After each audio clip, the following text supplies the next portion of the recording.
How do condos work? If you're thinking about buying a condo in Sarasota and you're asking that question, what you're really asking is, how do condo associations work?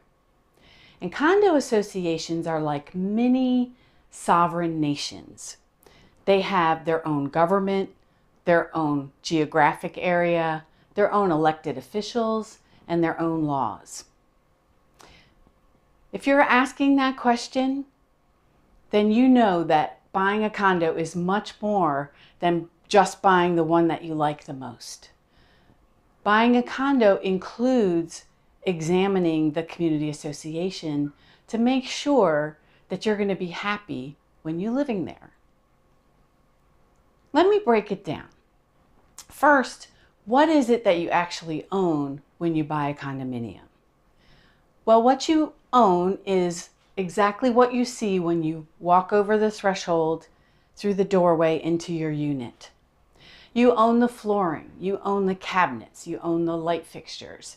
In most cases, you own the windows and doors. Everything that you see on the inside of the unit is what you own. Unlike a single-family residence where you also own the exterior of the building and the yard and everything in it, all of those exterior components you share ownership with all the other unit owners. And that's how it becomes a community association.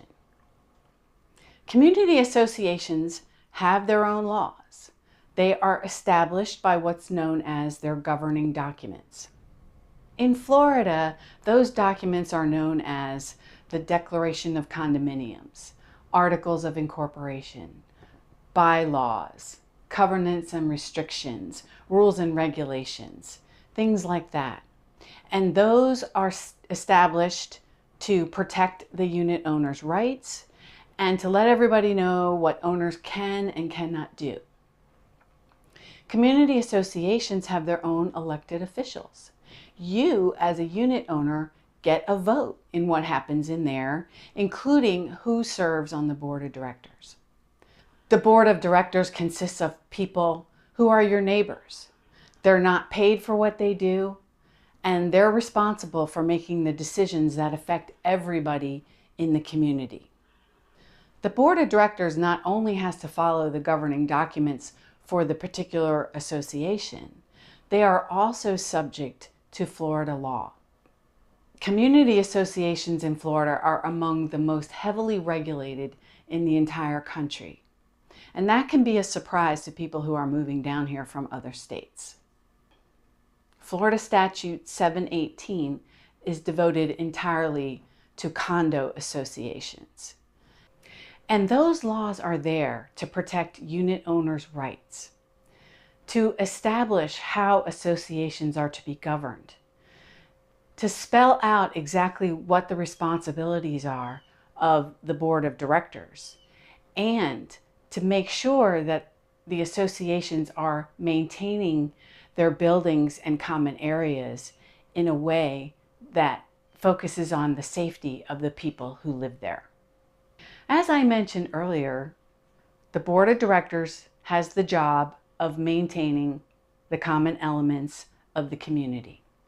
How exactly do they pay for that? Well, you as a unit owner have to pay a monthly or quarterly condo fee. And the amount of that condo fee is established by the board of directors every year when they prepare their budget. The items in that budget include things for day-to-day operations, for ongoing repairs and maintenance, as well as what's known as a reserve account, which is for future repairs, and hopefully they're putting away some money for unexpected repairs.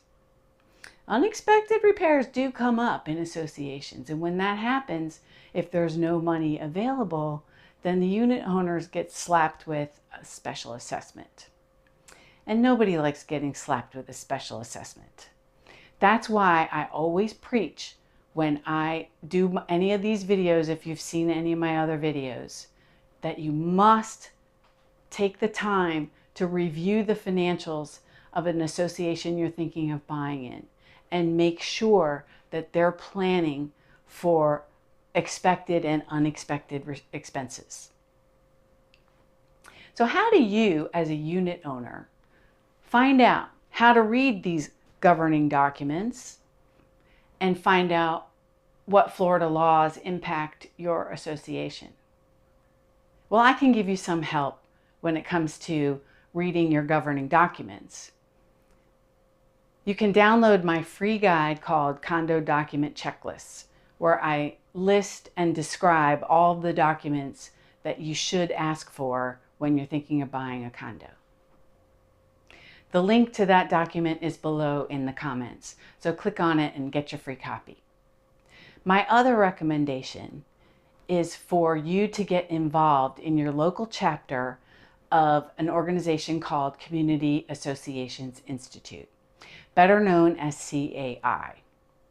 CAI came into being to help educate and support homeowners, community association managers, and business partners who provide products and services to community associations. Community Associations Institute provides ongoing educational webinars. They provide publications.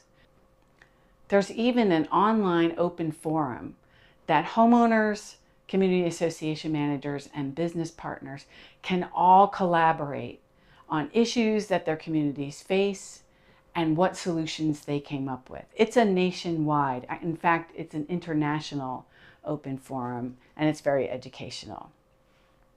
I have been a member of CAI for 11 years, and even as a realtor, I could not have ever received a better education in how condos work than I have gotten through CAI. So if you're thinking of being a condo owner for the long term, I highly recommend getting involved in your local chapter and staying up to date with all the changes that are constantly going on in the community association world. So to wrap this up, when you buy a condo, you're buying the inside of a unit. You are sharing ownership of all the common elements with all the other condo owners in that community. You have rights. You have a vote in what happens and who runs your association. And you have great resources like me and like Community Associations Institute. If you're thinking of buying a condo in Sarasota, I would love to have the opportunity to not only help you find the right unit that fits you perfectly, but also to do the research and make sure that that's a community that you're going to be happy in for the long term. If you like this video, you should definitely watch my video called I Regret Buying a Condo. It's kind of a tongue-in-cheek title for a video that I created that talks about the misunderstandings and surprises that many condo buyers found after the sale and how you can avoid them. And you know what else to do. Subscribe to my channel, Crazy About Condos, like this video, and I'll see you next time.